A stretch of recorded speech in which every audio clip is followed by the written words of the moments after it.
Anak sekalian, kita masuk ke materi kelima, yaitu tentang peraturan bangunan gedung. Peraturan ini bisa berupa undang-undang, peraturan menteri atau keputusan menteri, bisa juga dalam bentuk lainnya seperti peraturan daerah. Peraturan daerah ini contoh yang paling sering muncul adalah tentang izin mendirikan bangunan atau IMB. Mari kita lihat Undang-Undang Nomor 8 Tahun 2002 ini ya. Pesan penting pada diktum dari undang-undang adalah agar bangunan gedung diselenggarakan secara tertib sesuai dengan fungsinya serta dipenuhinya persyaratan administratif dan teknis bangunan gedung. Untuk itu diperlukan peran masyarakat dan upaya pembinaan dari pemerintah dan pemerintah daerah. Didefinisikan pada undang-undang tersebut, bangun gedung adalah wujud fisik hasil pekerjaan konstruksi yang menyatu dengan tempat kedudukannya, baik di tanah maupun di air, baik untuk hunian atau tempat tinggal, kegiatan keagamaan, kegiatan usaha, kegiatan sosial, budaya maupun kegiatan khusus. Penyelenggaraan bangunan gedung ini terdiri dari 5 tahapan. Tahapan pertama adalah perencanaan teknis dan terakhir adalah pembongkaran. Di antara kegiatan ini ada pelaksanaan konstruksi, kegiatan perawatan serta pelestarian. Pemanfaatan bangunan gedung adalah kegiatan untuk memanfaatkan bangunan gedung sesuai dengan fungsi yang telah ditetapkan.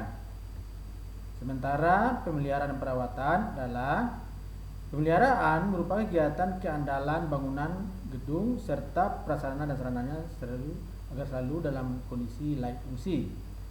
Dan perawatan adalah kegiatan untuk memperbaiki dan atau mengganti bagian bangunan tersebut hingga tetap layak fungsi.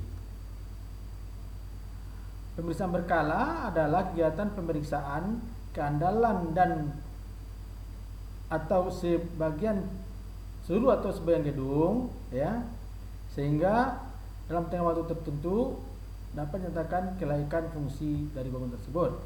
Pelestarian adalah kegiatan perawatan, pemugaran serta pemeliharaan bangunan gedung dan lingkungan untuk mengembalikan keandalan bangunan tersebut sesuai dengan aslinya atau sesuai dengan keadaan menurut periode yang dikehendaki. Kenapa perlu dilestarikan? Karena komponen bangunan gedung itu akan aus sesuai dengan berlalunya waktu. Terakhir, setelah umur bangunan tercapai atau fungsinya sudah tidak dapat dipertahankan, maka bangunan perlu dilakukan pembongkaran. Ya. Terkait dengan pemilik dan pengguna bangunan, definisikan bahwa pemilik bangunan adalah orang atau badan atau kelompok orang atau perkumpulan yang menurut hukum sah sebagai pemilik bangunan gedung. Sementara pengguna bisa adalah merupakan pemilik atau bukan pemilik yang menggunakan sesuai dengan kesepakatan. Selanjutnya adalah prasarana. Prasarana dan sarana bangunan adalah fasilitas kelengkapan di dalam dan di luar bangunan gedung yang mendukung pemenuhan selera fungsi bangunan gedung. Nanti kalau di hotel ini banyak sekali jenisnya seperti AC, ada lift, ada eskalator dan lain sebagainya. Apa tujuan dari pengaturan bangunan gedung ini? Tujuan itu ada 3, yaitu mewujudkan bangunan gedung yang fungsional sesuai dengan tata guna gedung yang sesuai serasi selaras dan dengan lingkungan. Kedua, mewujudkan tertib penyelenggaraan bangunan gedung. Yang ketiga adalah mewujudkan kepastian hukum. Fungsi bangunan gedung ada 5 kelompok menurut undang-undang ini, yaitu fungsi hunian, keagamaan, usaha, sosial, dan fungsi khusus.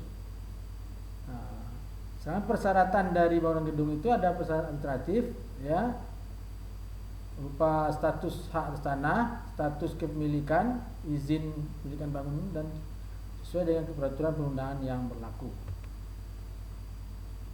Lalu persyaratan tata bangunan, ya, jadi ada 3, yaitu pertama penentukan atau identitas, ini terkait dengan lokasi dan lain-lainnya.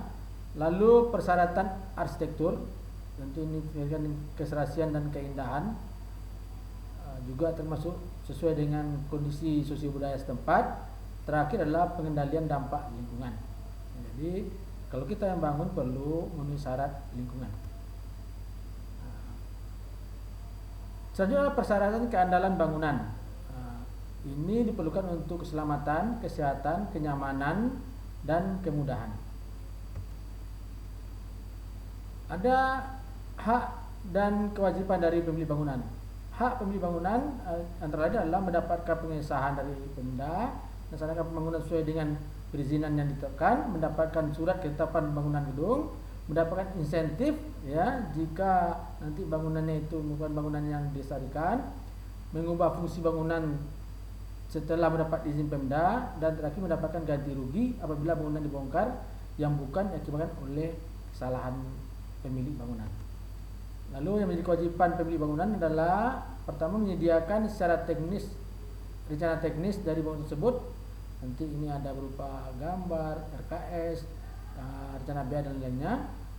Berikutnya adalah mengurus IMB, ya, memiliki IMB. Berikutnya adalah melaksanakan pembangunan sesuai dengan rencana teknis. Terakhir adalah meminta pengesahan dari pemerintah atas perubahan rencana teknis. Dalam pelaksanaan bangunan itu peran masyarakat dibutuhkan. Antara lain adalah memantau dan menjaga ketertiban, memberikan masukan ke pemerintah, menyampaikan pendapat kepada instansi berwenang, dan melaksanakan gugatan apabila ada bangunan yang mendatangkan gangguan kepada mereka. Dalam hal bangunan ini juga pemerintah akan melakukan pembinaan. Ya, pemerintah menyelenggarakan pembinaan secara nasional, maksudnya pemerintah pusat ya, minta daerah melaksanakan pembinaan di daerah. Pembinaan dilaksanakan bersama masyarakat. Pemda dan masyarakat menyelenggarakan pemberdayaan masyarakat yang belum mampu. Terakhir, ketentuan ini diatur lebih lanjut dengan peraturan pemerintah. Jadi undang-undang ini diakhiri dengan sanksi-sanksi yang bisa diberikan apabila tidak dilaksanakan, yaitu sanksi administratif, sanksi denda, dan sanksi pidana penjara.